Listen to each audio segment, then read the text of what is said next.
What is up, everyone, and welcome back to the channel. I wanted to make a follow-up video on the Xbox Series X. This is the first week, it's launch week.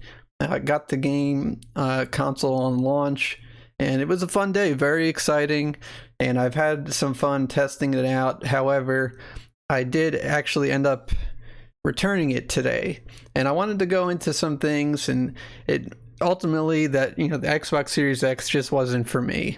I know the gaming world is huge and there's so many options out there, so don't take this as me bashing the Xbox Series X. I just didn't find it to work well for my needs, and so wanted to make a quick video going over some things that I really liked about it and why I ultimately ended up returning it.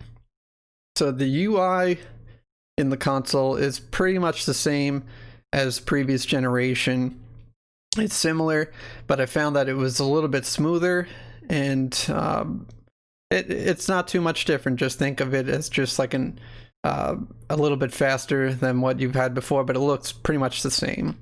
It does have the feature of quick resume, where you could have multiple games suspended at the same time and then jump back into the game really quickly. So maybe if you had like a friend playing a different game, you can have two open at once and switch between the two, and so that's kind of a cool feature.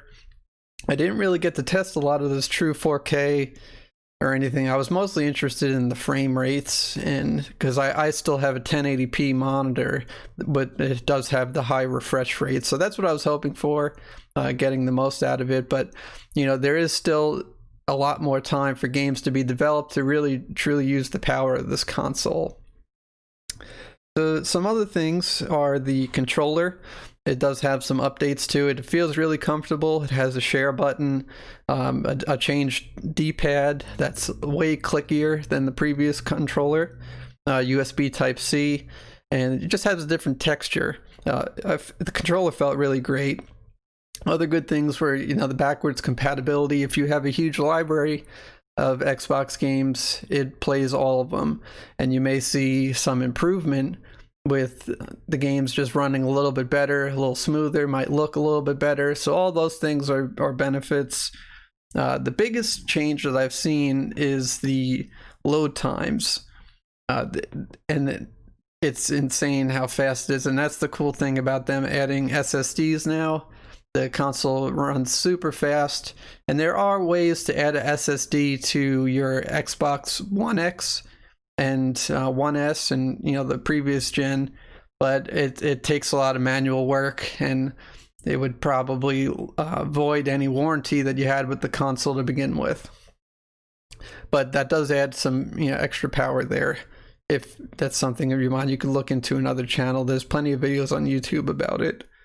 Now, you do need a high refresh monitor or a new TV, so if you don't have any of that stuff, to really see the benefits of this, you'd likely need to upgrade some of those other items in your house, whether it's your computer monitor or your television. I think there is a bright future ahead with this Xbox Series X.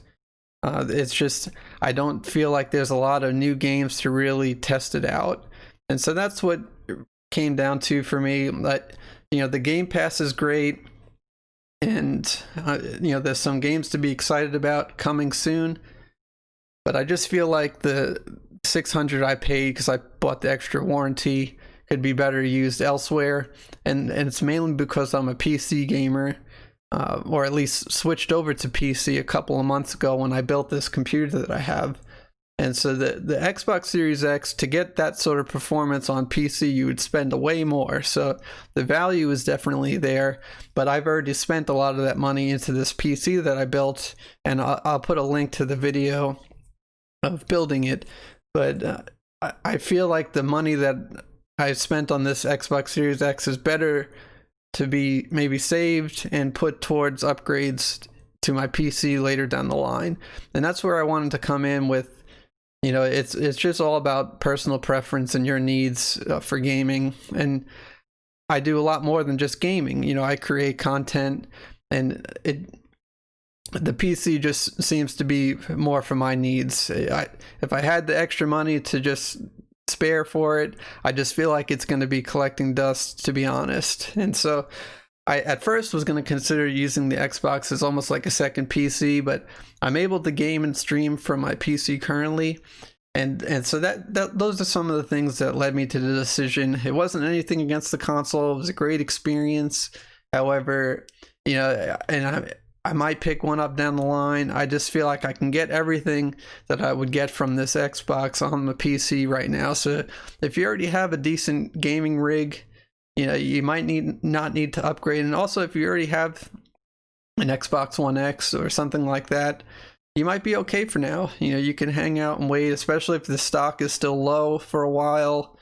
I don't expect major games to drop without being supported by the previous gen. So those are some things to consider. I hope this helps you. This is just my little rant about the first week with the Xbox Series X. And I hope you have a great rest of your day. So thanks for watching, and we'll catch you on the next one.